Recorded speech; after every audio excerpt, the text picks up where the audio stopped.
ಇವತ್ತಿನ ವಿಡಿಯೋದಲ್ಲಿ ನಾನು ತುಂಬ ಸುಲಭವಾಗಿ ಯಾವ ರೀತಿಯಾಗಿ ನೀವು ಜಿಲೇಬಿ ಮಾಡ್ಕೊಳ್ಬೋದು ಅನ್ನೋ ರೆಸಿಪಿನ ತೋರಿಸ್ತಾ ಇದ್ದೀನಿ. ತುಂಬ ದಿಢೀರಾಗಿ ನೀವು ಇದನ್ನು ಮಾಡ್ಕೊಳ್ಬೋದು. ಸೊ ಬನ್ನಿ ಇದನ್ನು ಹೇಗೆ ಮಾಡೋದು ಅಂತ ನೋಡೋಣ.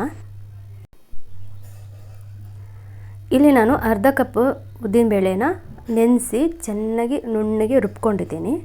ನೀವು ನೋಡ್ತಾ ಇರ್ಬೋದು. ಅದನ್ನು ಹಾಕ್ಕೊಳ್ತಾ ಇದ್ದೀನಿ ಒಂದು ಪಾತ್ರೆಗೆ. ನಂತರ ಅದಕ್ಕೆ ಸ್ವಲ್ಪ ಕಲರ್ ಹಾಕ್ಕೊಳ್ತಾ ಇದ್ದೀನಿ. ಕೆಂಪಿದ್ರೆ ಕೆಂಪು ಹಾಕ್ಕೊಳ್ಳಿ, ಹಳದಿ ಇದ್ದರೆ ಹಳದಿ ಹಾಕ್ಕೊಳ್ಳಿ. ನಿಮ್ಗೆ ಯಾವುದಿದೆ ಅದನ್ನು ನೀವು ಹಾಕ್ಕೊಳ್ಬೋದು.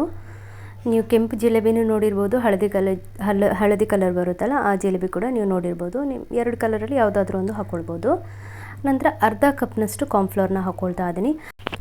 ಅರ್ಧ ಉದ್ದಿನಬೇಳೆ ಹಾಕಿದರೆ ಅರ್ಧ ಕಾರ್ನ್ಫ್ಲೋರ್ನ ಹಾಕ್ಕೊಳ್ಬೇಕು. ಇಲ್ಲ ನೀವು ಮೈದಾ ಕೂಡ ಹಾಕ್ಕೊಳ್ಬೋದು.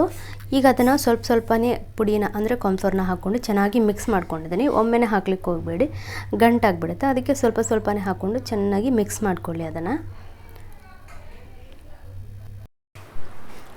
ಈಗ ಇದು ರೆಡಿಯಾಗಿದೆ. ನೀವು ನೋಡ್ತಾ ಇರ್ಬೋದು. ದಪ್ಪನೂ ಇಲ್ಲ ತೆಳುವೂ ಇಲ್ಲ, ಕರೆಕ್ಟಾಗಿದೆ. ಈಗ ನಾನಿಲ್ಲಿ 1.5 ಕಪ್ಪಷ್ಟು ಸಕ್ಕರೆನ ತೆಗೆದುಕೊಂಡಿದ್ದೀನಿ. ನಂತರ ಅದಕ್ಕೆ 1 ಕಪ್ಪಷ್ಟು ನೀರನ್ನ ಹಾಕ್ಕೊಳ್ಳಿ. ಇದು ಚೆನ್ನಾಗಿ ಕುದೀಲಿ.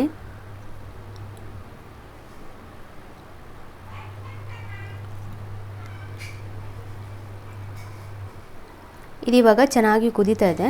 ಇದಕ್ಕೆ ಸ್ವಲ್ಪ ಇವಾಗ ಕಲರ್ನ ಹಾಕ್ಕೊಂಡು ಕುದಿಸ್ತಾ ಇದ್ದೀನಿ. ನೋಡಿ, ಈ ಹದದಲ್ಲಿದ್ದರೆ ಸಾಕು. ಈಗ ಈ ಪಾಕ ರೆಡಿಯಾಗಿದೆ.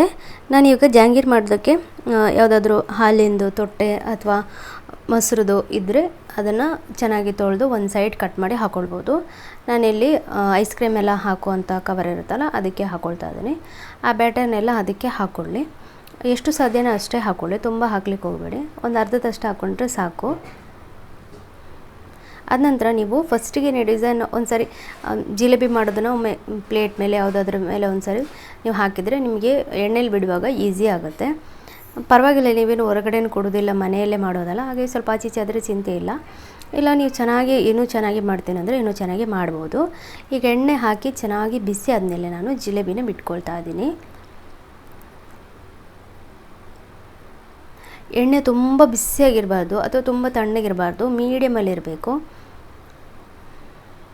ಇಲ್ಲ ಡಿಸೈನ್ ಮಾಡೋದೆಲ್ಲ ಬೇಡ, ನಾನು ಖಾಲಿ ರೌಂಡಾಗಿ ಮಾಡ್ಕೊಳ್ತೀನಿ ಅಂದ್ರೂ ನೀವು ಮಾಡ್ಕೊಳ್ಬೋದು. ನೋಡಿ ಈ ರೀತಿ.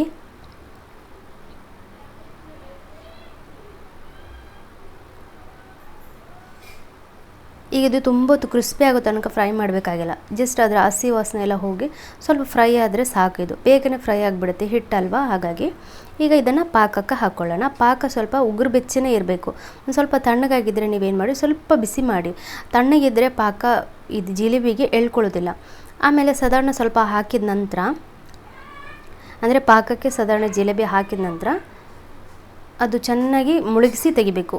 ಮುಳುಗಿಸಿ ಒಂದು ಸ್ವಲ್ಪ ಹೊತ್ತು ಇಟ್ಟು ತೆಗಿಬೇಕು. ಈಗ ನಾನು ಒಂದು ಬೇರೆ ಪಾತ್ರೆಗೆ ಹಾಕ್ಕೊಳ್ತಾ ಇದ್ದೀನಿ. ನೋಡಿ ಇಷ್ಟೇ. ನಂತರ ನೀವು ಉಳಿದಿರೋ ಅಂಥದ್ದು ಕೂಡ ಅದಕ್ಕೆ ಹಾಕ್ಕೊಡ್ಬೋದು. ಈಗ ನಾನು ಉಳಿದಿರೋದೆಲ್ಲದನ್ನು ಮಾಡ್ಕೊಂಡಿದ್ದೀನಿ. ಸೊ ಇವತ್ತಿನ ಈ ಸ್ವೀಟ್ ರೆಸಿಪಿ ನಿಮಗೆ ಇಷ್ಟ ಆಗಿದೆ ಅಂತ ಭಾವಿಸ್ತೀನಿ. ಇಷ್ಟ ಆದರೆ ಲೈಕ್ ಮಾಡಿ.